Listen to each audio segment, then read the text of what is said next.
Bienvenidos y bienvenidas a un nuevo directo de Mindalia Televisión. Muy buenos días, buenas tardes o buenas noches, dependiendo del lugar del mundo desde el cual nos estés mirando o vayas a mirar este video, si es que lo estás viendo en diferido. Es un placer tenerte siempre presente aquí en Mindalia, absorbiendo toda la información que tienen los especialistas para traernos en cada directo y que es un placer tenerlos. En este caso estamos muy bien acompañados porque no solo tenemos un especialista, sino que estamos acompañados de dos especialistas de lujo que son Rosa Gómez Casañi y Oscar Sierra, que nos vienen a hablar acerca del Kabbalah y el árbol de la vida. Por un lado, como les comentaba, tenemos a Rosa, que ella se ha dedicado por más de 20 años a la investigación del Kabbalah hebrea, enfocando su descubrimiento en el propósito de la vida, pero también es formadora, autora de diversos libros de conocimiento espiritual y terapeuta de regresiva y de CMR. Y por otro lado tenemos a Oscar, que él es cabalista con 7 años de recorrido, ha colaborado en la corrección del libro, su especialidad es el Zohar y la gematría bíblica, así que es un placer tenerlos a ambos, como les mencionaba, para que recuerden a Rosa Gómez Casañi y a Oscar Sierra, dos especialistas de lujo que ya en breve los van a ver y los van a conocer. Antes les quiero recordar, como siempre, que estamos en multiplataforma. No solo estamos saliendo en YouTube, sino también en VK, Vimeo, en Facebook, en un montón de plataformas al mismo tiempo, que en la descripción del video tienen toda la información, así como también las redes tanto de Oscar como de Rosa. Ahora, para empezar con esta descripción y con este desarrollo de un tema súper interesante y que la verdad tenemos algo de información, pero no es un tema tan conocido, así que es un placer que ambos nos traigan toda la información que tienen para traernos en este directo y desde ya agradecerles por estar presentes. Lo primero que les quiero preguntar a ambos, acá tomen la palabra, el espacio es todo suyo, preguntarles qué es el Kabbalah. Bueno, es la psicología del misticismo judío, pero Kabbalah viene del Kabel y esto está relacionado con la revelación de lo secreto, porque vivimos en el mundo del 1% y al más allá está el mundo del 99%, donde digamos, por los velos que nos separan del infinito, no vemos la otra realidad del 99%. El propósito de la Kabbalah es, por tanto, revelar esa información que viene del infinito, que está encriptada en lo finito, que es donde nosotros vivimos. Y bien, y por el otro lado, sé que Oscar tenés un montón de información acerca del otro lado, del Zohar, que también lo mencionábamos, tanto el Kabbalah como el Zohar, dos herramientas muy importantes. ¿Qué nos podés comentar acerca de qué es el Zohar o en qué consiste esta técnica? Pues el Zohar no es una técnica como tal, es una obra. No vamos a meternos de momento en cuándo y quién la compuso. Es probable que haya incluso más de una mano, porque hay mucha polémica al respecto. Es la principal obra en la que se basa el misticismo judío, es decir, es la obra que explica la parte oculta de lo que conocemos como Torá o Antiguo Testamento, lo que explica el desarrollo de los 3 mundos que hay por encima antes de que se materialicen las cosas. Es decir, las cosas cuando se materializan en el plano físico han tenido una consecuencia y una creación en planos que no son físicos y que la gran mayoría de la gente no ve ni conoce. Son esas cosas que nos llevan a no tener que preguntarnos el cómo me pasa a mí esto o por qué me pasa esto. O sea, para que comprendamos la gestación de las cosas. Entonces, el Zohar es una obra inmensa. En español ha sido editada por la maravillosa editorial Obelisco, en 26 volúmenes, con un total de 7.000 páginas, 6.999 para quien lo quiera saber de manera exacta, en la cual los traductores, que yo no los conozco en persona, se llama Proyecto Amos, entiendo que son como mínimo 2 personas, han hecho un trabajo maravilloso y tratan sobre muchísimos temas. O sea, el Zohar es una obra que trata sobre muchísimos temas. Su lectura, desde el punto de vista convencional al que nosotros estamos acostumbrados como literatura simple, no se ajusta a ello. Es decir, es una literatura en la que se tratan temas, vamos a decir con todo respeto, sin ton ni son, como se dice en España. Es decir, se puede hablar de un tema y 2000 páginas después volver a retomarlo. Repito, 2000 páginas después, es decir, por eso digo que no tiene ni pies ni cabeza si no se enfoca desde esa perspectiva.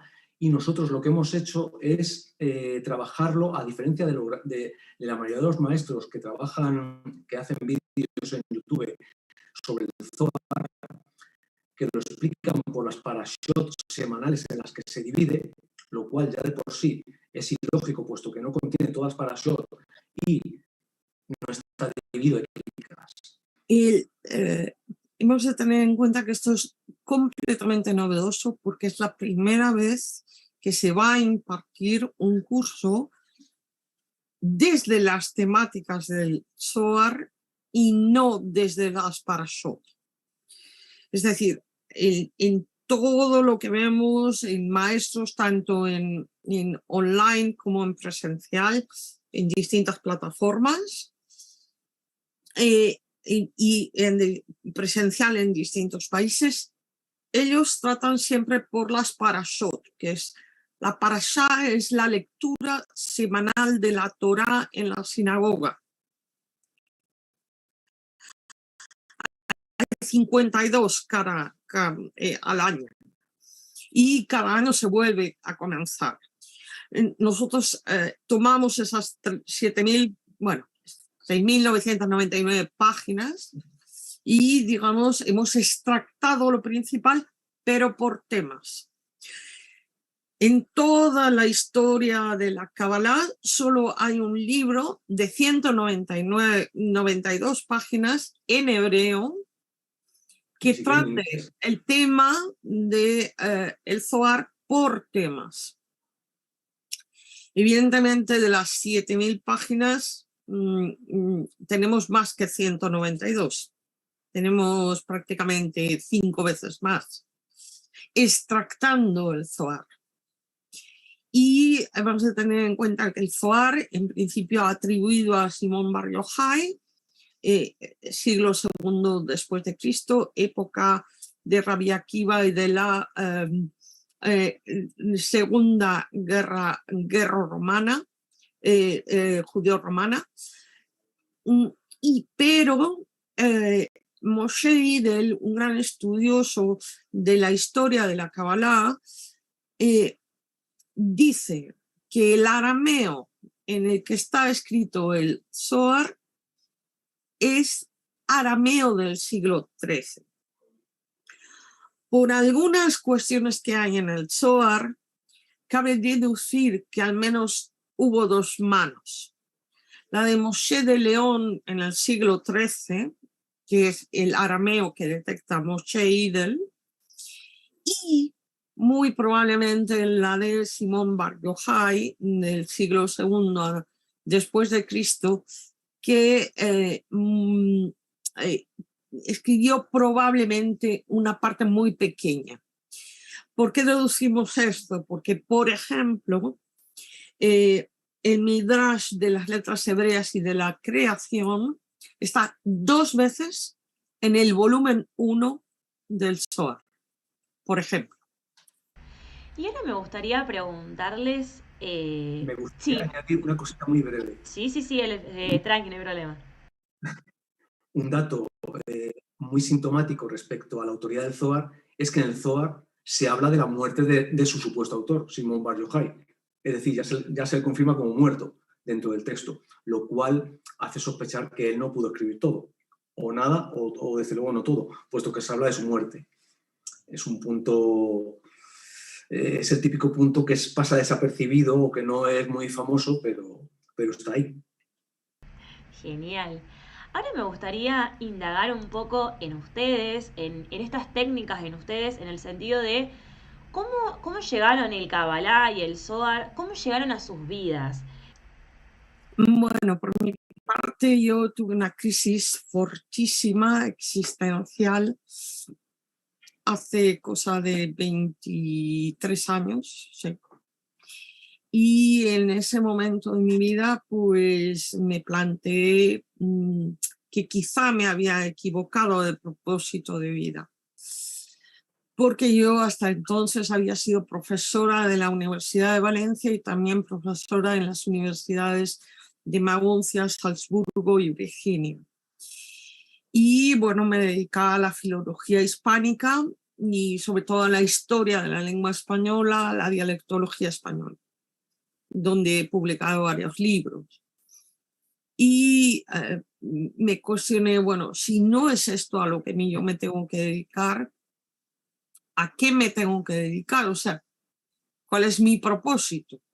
Creía que me había equivocado y solo era un camino para llegar a donde estoy. Y aunque estuve muchos años convencida de que me había equivocado, hasta que me di cuenta de que en realidad era una preparación para lo que hago hoy. Y entonces, como me cuestionaba qué he venido a hacer al mundo, o sea, cuál es mi propósito, lo que me caía más a mano, pues porque estaba rodeada de personas en la astrología, miré la astrología por mi cuenta, soy buena autodidacta y me di cuenta de que no. Y el diseño humano pues también me ayudó mucho, pero no. Y el Solkin Maya, pero no. Y bueno, y un buen día un amigo me habló de la Cábala. Y dije, ¿qué es eso? Dice, eso tiene que ver con los judíos. Dice, pero he encontrado un profesor que te ayuda a escribir el poema de tu alma. Y dije, eso, ahí voy yo, apúntame que ya voy. Ese fue mi primer maestro, Jaime Villarrubia, y ya desde el primer momento pues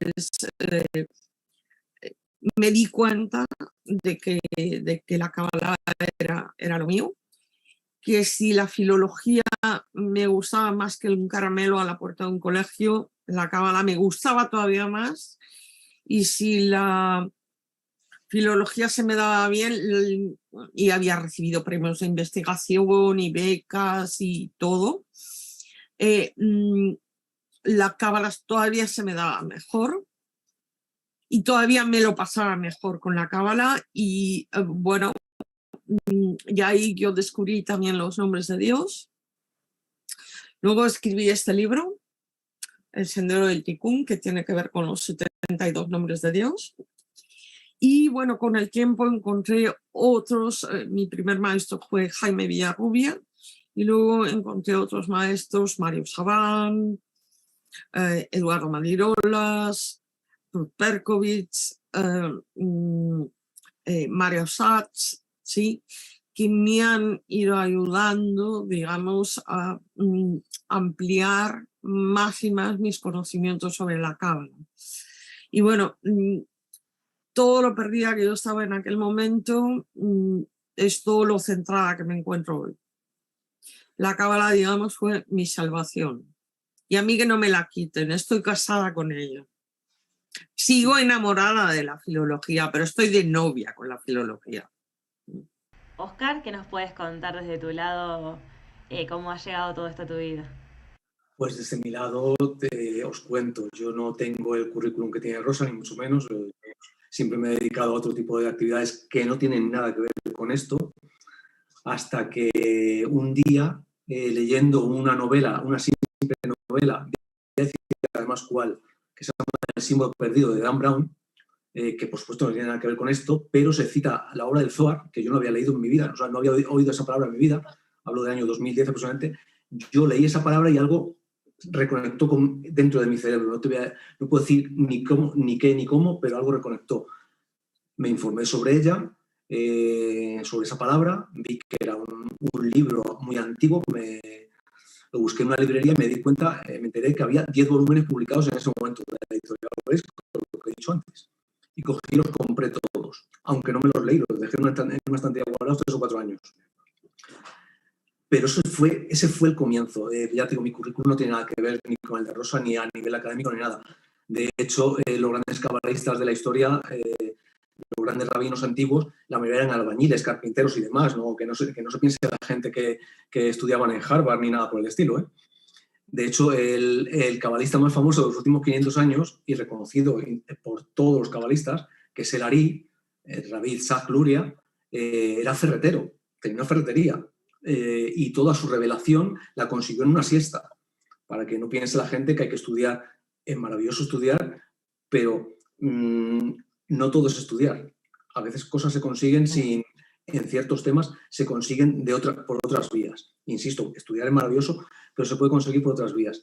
Entonces, luego ya, pasado el tiempo, reconecté. Cuando ya empecé a estudiar, bueno, mi primer maestro físico fue también Jaime Villarrubia, el maravilloso Jaime, que todavía sigue con nosotros. Y luego, ya pasado el tiempo, bueno, también Rosa fue maestra mía en su día. Y luego, principalmente, Javier Wolkoff. Eso sí, Javier Wolkoff hace ya un par de años aproximadamente que no se dedica a enseñar cábala y ha seguido otro camino que hasta donde yo conozco y donde conoce Rosa no se vincula para nada con nosotros. No concordamos en absoluto con ese camino. Lo respetamos, pero no concordamos con él. Tengo mi opinión, pero no la dejo ahí. Pero es el maestro al que más he seguido en los últimos años. Y ahora me gustaría preguntarles si ustedes se consideran maestros y se consideran como de alguna forma en una misión de difundirlo y de darlo a conocer. Mira, yo sigo todavía aprendiendo después de 22 años, pero enseñando se aprende el doble, ¿no? Entonces, yo no me considero maestra. Sí, Mario Saban, en un artículo que escribió sobre las mujeres dentro de la cábala, me incluyó entre las mujeres cabalistas. Para mí, un cabalista es una persona que vive conforme a la cábala. Yo lo intento, pero bueno, mira, no sé si lo consigo. No soy muy capaz de juzgarme a mí misma, ¿no? Maestros, pues mira, yo como decía mi primer maestro de cábala, Jaime Villarrubia, eso es mucha responsabilidad. Entonces, bueno, mira, yo todo lo que sé de cábala estoy dispuesta a enseñarlo. Y cuando lo enseñas es cuando más aprendes. Enseñar siempre es aprender 2 veces. Y ahí me quedo. Yo soy maestra, mucha gente me llama maestra y yo los miro o los leo como diciendo, ¿pero qué dice? Pero bueno, no les quiero quitar la razón, ellos que me llamen como quieran. Y Óscar, desde tu lado, ¿qué nos podés compartir también? Pues que evidentemente no me considero maestro, considero a otros maestros respecto a mí, pero yo me considero maestro. Lo que sí me considero es que esta es mi auténtica pasión desde que la descubrí y como tal me esfuerzo muchísimo en ella, pero me esfuerzo con gusto, como se dice en España, se anda con gusto no pica. O sea, dedico horas y horas y horas y horas a estudiar y entonces ese esfuerzo conlleva que sepa más que otras personas y me encanta divulgar lo que conozco, pero eso no significa que sea maestro. De hecho, como bien dice Rosa, tampoco soy un maestro cabalista, y por supuesto no soy ortodoxo, no soy judío de nacimiento, ni soy ortodoxo, y llevo una vida lo más honrada y digna que puedo, pero sin ningún dogmatismo. Entonces, no teniendo en cuenta que vamos a dar clases de cábala judía, no de cábala judeocristiana ni esotérico-cristiana. Yo no soy ortodoxo de ninguna manera y, por supuesto, no me considero maestro de nada. Simplemente considero que sé cosas que los alumnos potenciales no saben y yo me encantaría transmitírselo. De hecho, para un profesor, para un maestro, que sus alumnos, en cualquier ámbito, debería ser así, que sus alumnos le superen, debería ser su auténtico objetivo. Si un alumno no aprende, para el maestro o para el profesor sería el pan de la vergüenza, que la cábala habla sobre ello. Así es, a mí me encanta haberlo tenido como alumno y ahora dar clases con él. Yo feliz. Cuando un alumno te supera, quiere decir que tú fuiste un buen profesor, que supiste transmitirle pasión, la materia e interés por la materia. Además, Rosa y yo conectamos desde el primer día que nos conocimos. como profesora y alumno, que no nos conocíamos previamente, lógicamente. Claro, eso justo, pero justo me sacaron ahí la información que les quería consultar porque cuando iba escuchándolos, escuché que Rosa mencionó, o no me acuerdo si Oscar o Rosa, pero mencionaron que, bueno, Oscar había sido alumno de Rosa. Y se me vino ahí la duda, la intriga si ustedes ya se conocían de antemano o se conocieron siendo Oscar alumno de Rosa. Yo entré en una clase en la que Rosa era la profesora que estaba sentada en aquella silla. Y ahí nos conocimos. Además, yo no me manejo mucho en internet ni en redes, o sea, yo no sabía nada de ella, simplemente llegó a mi conocimiento que se iba a hacer un curso de 72 nombres de Dios que me interesaba, me daba igual quién fuese la profesora o el profesor porque no conocía a nadie, y me apunté. Y ahí tuve la dicha de conocerla. Pero empezó ahí todo. Y yo había sido alumno de Jaime Villarrubia, pero muchísimos años después que ella, también porque soy más joven que ella. Ahí empezó Bien. todo. Increíble. Rosa, por tu lado, ¿qué tenés para comentarnos del alumno de Oscar? Bueno, un alumno excelente. Nosotros ahora vamos a dar curso presencial en Valencia y en Madrid. Y luego vamos a dar también curso online. Os cuento un poco. En Valencia el curso será en el Centro Luz Interior, que está en la calle Bailén, al lado, cayéndose de la Estación del Norte. O sea, si vienes en tren a la ciudad, perfecto. Y si vas en metro, también perfecto, porque está al lado. Y serán sábados, comenzamos 15 de octubre en Valencia. El horario será de 10 a 2 y de 4 a 10. Y de 4 pero 11 de marzo, 22 de abril, 6 de mayo y 3 de junio. Y es un curso de continuidad. Entonces, en principio preveemos 3, quizá 4 cursos académicos, digamos, para realizar para digamos, exponer la materia. Entonces, luego tendremos clases online.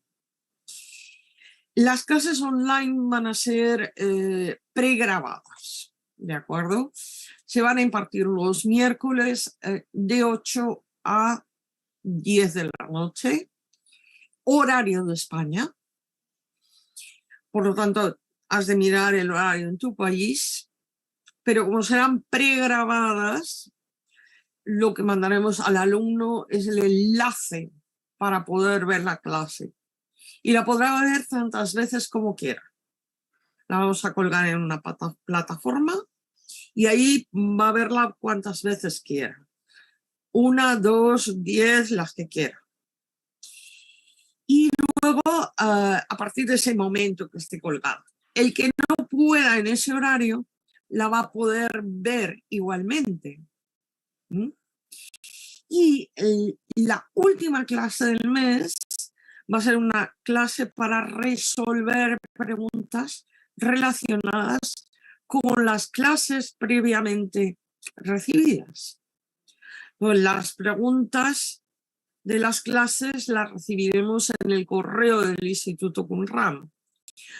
Y nosotros lo que haremos es tomar las preguntas y contestar esas preguntas. ¿De acuerdo? Entonces, lógicamente serán 8 horas, igual que en el caso de las clases presenciales, solo que se estarán repartidas 2 horas cada semana. ¿Ok? Yo quisiera aclarar a lo que ha dicho Rosa, de que el curso va a durar tanto porque no es un curso al estilo habitual, con todos respetos. O sea, ¿qué quiere decir un curso al estilo habitual y con todos respetos? No es un curso con ánimo de lucro, insisto, con todos respetos, a nivel de una materia muy concreta y muy parametrada para repetirla año tras año en un curso, que está muy bien. Este curso tiene un desarrollo tan amplio, porque antes de llegar a ese Zohar que ha dicho Rosa, se van a tratar otros temas más en profundidad que van a conllevar que se tenga que extender tanto el tiempo incluido con el Zohar. Entre otras cosas, porque creemos sinceramente que en los tiempos en los que vivimos, en los que vamos a llamar la oscuridad, está cada vez tan presente y cada vez más densa y densificada, que hay que intentar iluminar, especialmente por las mujeres, las cuales hasta ahora no tenían permiso para ello. Hay que intentar iluminar lo máximo posible a una masa crítica de personas para intentar compensar la cada vez mayor densidad que tiene la sombra, que tiene la oscuridad a nivel mundial. Entonces, por eso el curso va a ser tan amplio. Ese punto era importante aclararlo. Por supuesto, buenísimo. Agradecerles desde ya a ambos por toda la información que nos están brindando. Y les mencionaba esta pregunta de si se consideran maestros, porque cuando hay obras o información que no es tan conocida, yo les súper agradezco siempre a los especialistas, porque es un placer que traigan esa información, ya sea con esto del Kabbalah, con el Zohar. La verdad es que yo conocía, pero no conocía tanto, y escucharlos y que nos traigan toda esta información es un placer, y agradecerles desde ya por estar aquí presentes en Mindalia. Para nosotros y para toda la gente que está presente, y para quienes vean en un futuro también, es un placer tenerlos acá y que nos traigan toda esta información. Y ahora vamos a empezar con las preguntas de la gente, que tenemos ahí algunas consultas. En primer lugar tenemos la de Evelyn García, desde Venezuela y desde YouTube, que dice: saludos a todos, gracias por traer este tema que desconozco muchas cosas. ¿Cómo puedo sanar mi árbol genealógico a través del Kabbalah o del Kabbalah? Pues mira, lo principal para sanar ese árbol genealógico es comprender los 3 puntos centrales, que son los 3 primeros módulos. Bueno, básicamente los 3 primeros módulos que vamos a dar para los que una persona ha venido para los que una persona está aquí, que son el concepto de reencarnación, del cual la Cábala habla muchísimo, el concepto de tikkun, que significa corrección literalmente, y el concepto de encuentro de medias almas. Es decir, y ese medias almas no es exclusivamente hombre y mujer o otro concepto sexual, incluye todos los ámbitos de la vida. Es decir, tu media alma puede ser el trabajo con el que de verdad sientas pasión. Cualquier cosa con la que de verdad sea tu conexión verdadera de alma, eso es una media alma, incluida, por supuesto, las personas. Entonces, ¿y qué relación tienes con las personas de tu árbol genealógico? ¿Por qué? Porque a veces una media alma puede ser un familiar, y ese tipo de reencarnaciones suelen ser duras.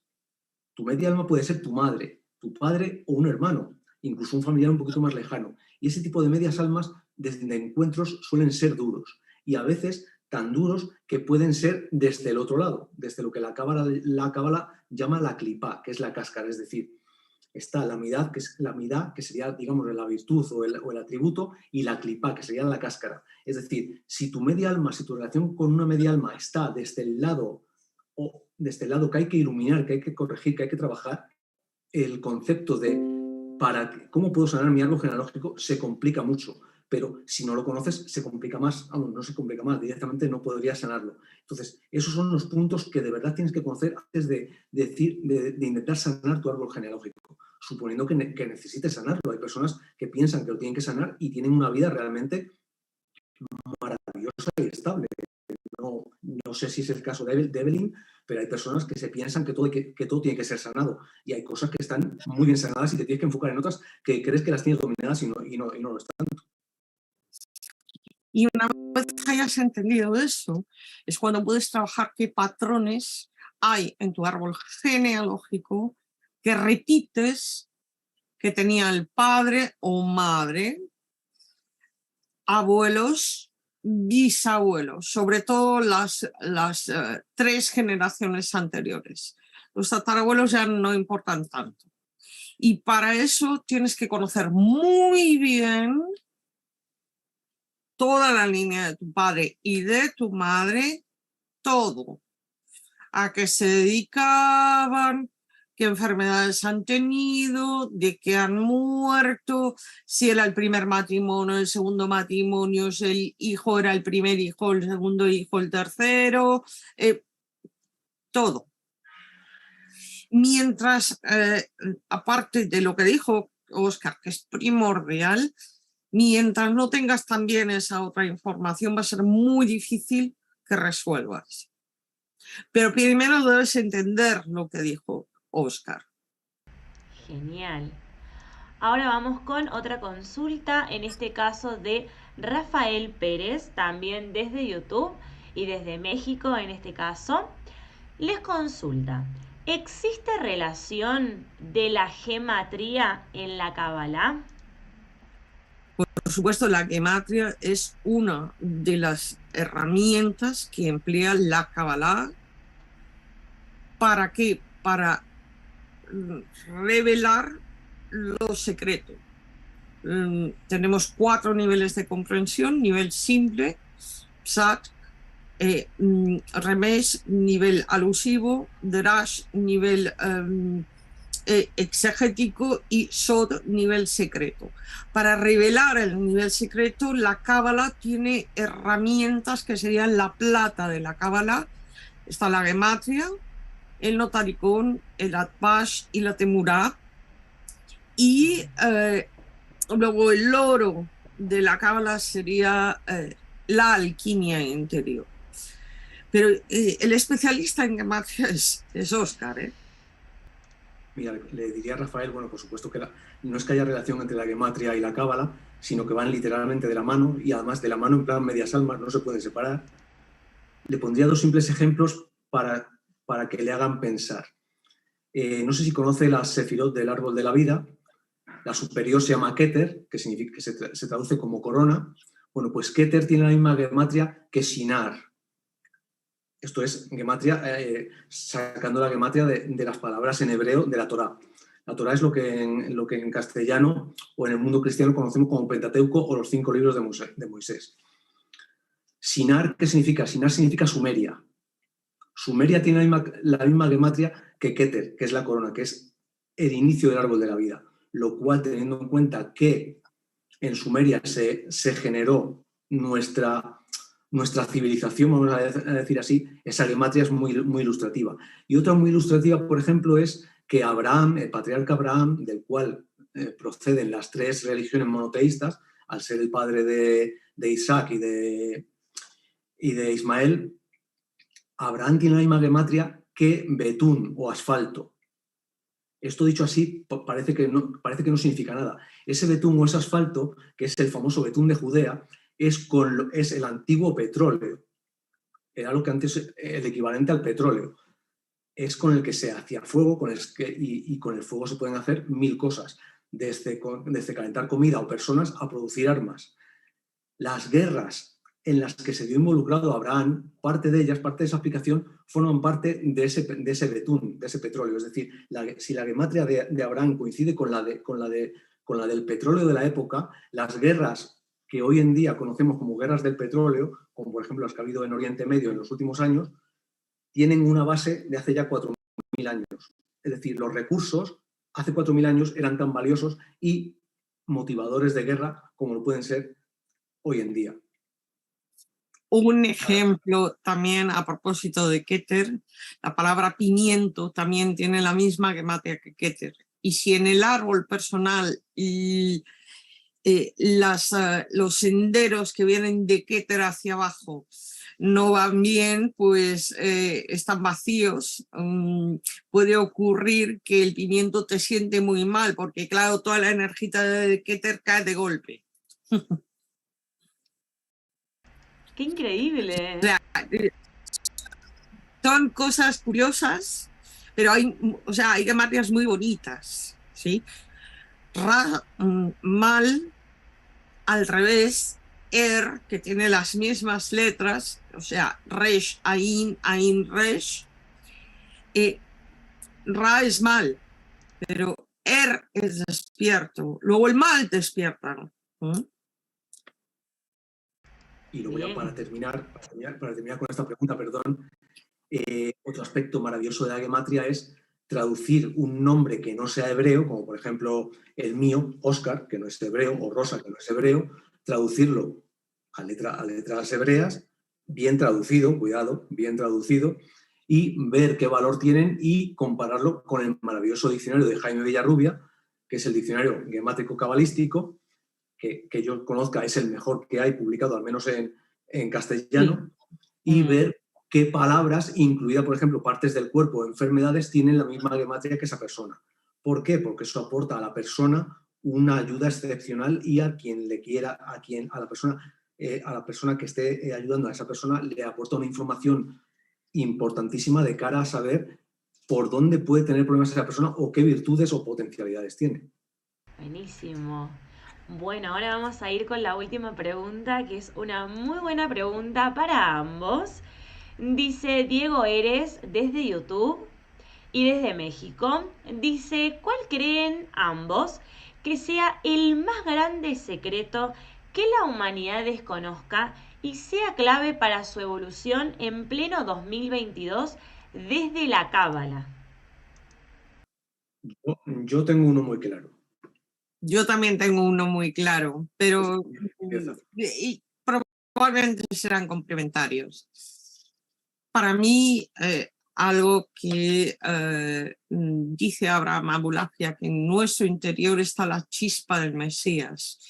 Y de lo que habla es de cuando habla de Mesías, se refiere a la conciencia mesiánica que tiene unas determinadas características. Y es nuestra obligación descubrir esa chispa y despertar esa chispa y despertar nuestra conciencia mesiánica. A ver, Óscar, ¿cuál es lo tuyo? Bueno, ese por supuesto es maravilloso y hay más, pero yo me quedo con uno que habla el Zohar, sumergido en sus profundidades, allá por la página 2800, por ejemplo, que dice muy enigmáticamente y muy pequeño, de hecho no se lo he oído a ningún cabalista de los que dan vídeos, de los que hacen vídeos sobre el Zohar, que dice que Dios, el Creador, cuando une personas, cuando une almas, pesa las almas. Antes de hacer parejas, pesa las almas.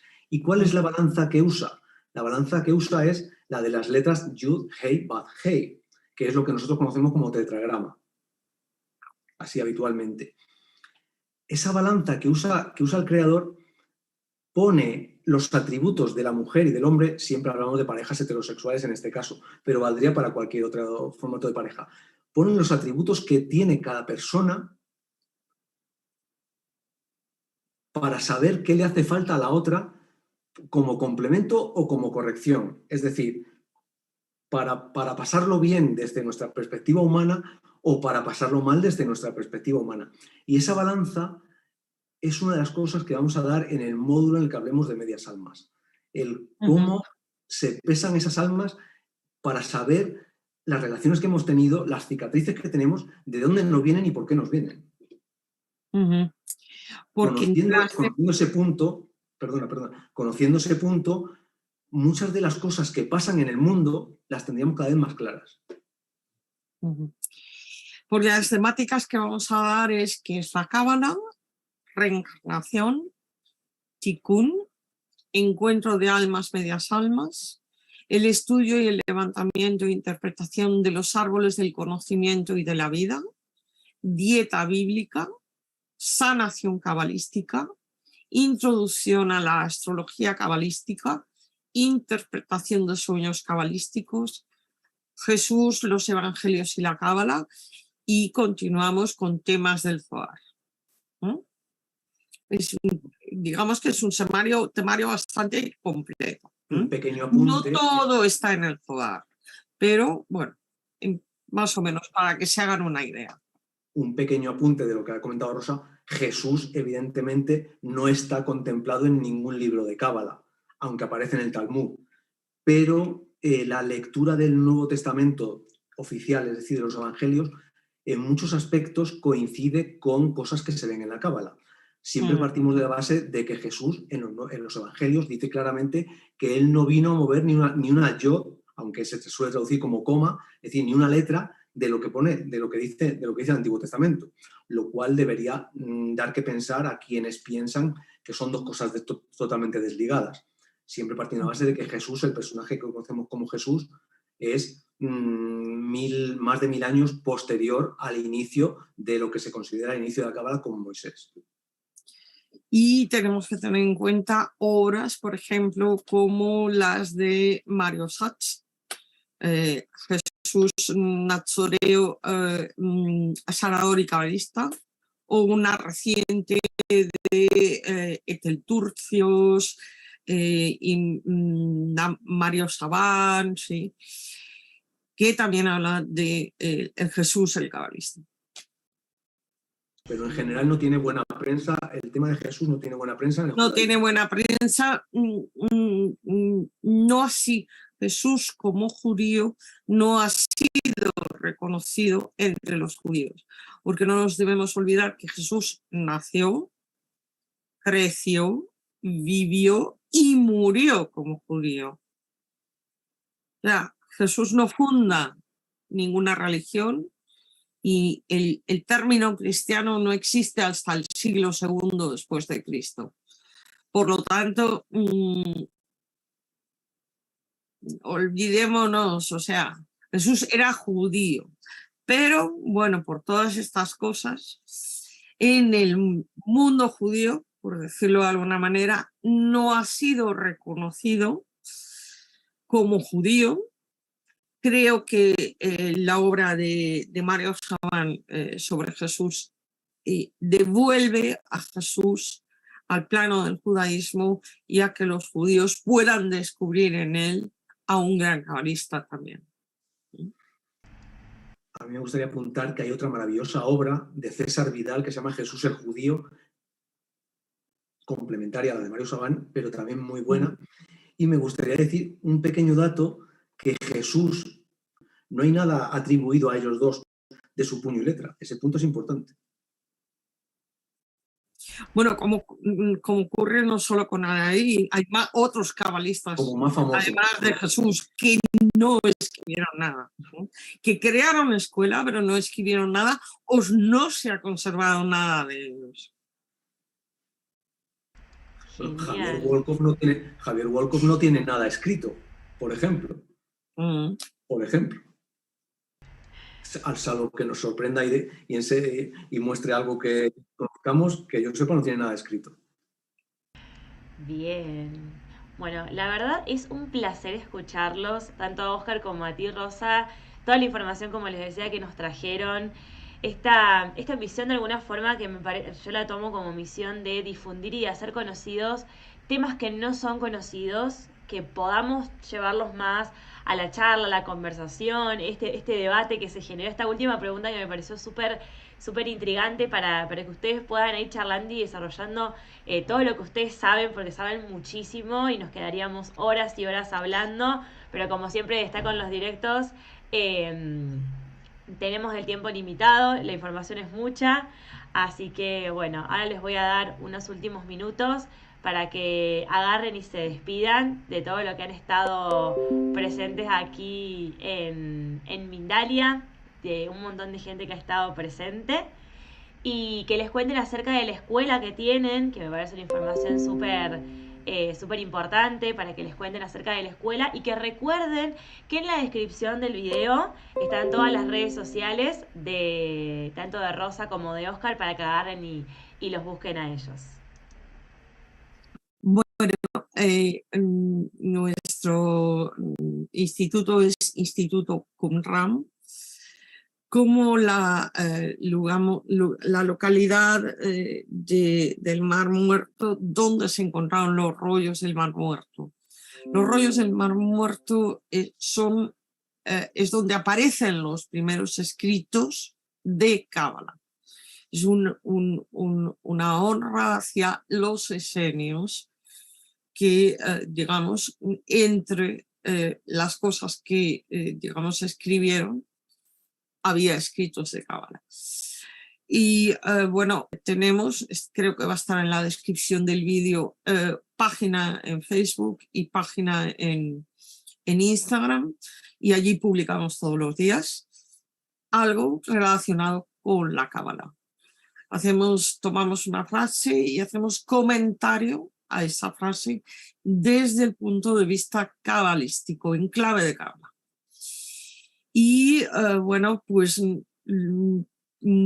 estaríamos encantados de que los que nos escuchan, digamos, estén en nuestras clases presenciales o nuestras clases online.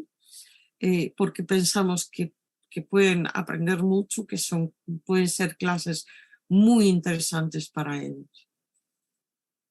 Y les deseo a los que son judíos que tengan un buen Rosh Hashanah.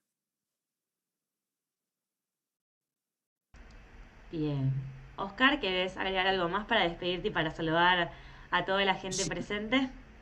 Simplemente dar las gracias a todos los presentes, espero que les haya gustado y estaremos encantados de darles la bienvenida pues, a este macro curso en el que pretendemos sobre todo enseñar lo que sabemos y todo lo que consigamos ir sabiendo a lo largo del curso, porque como es un curso abierto, es una enseñanza abierta y nosotros somos los primeros que no dejamos de aprender.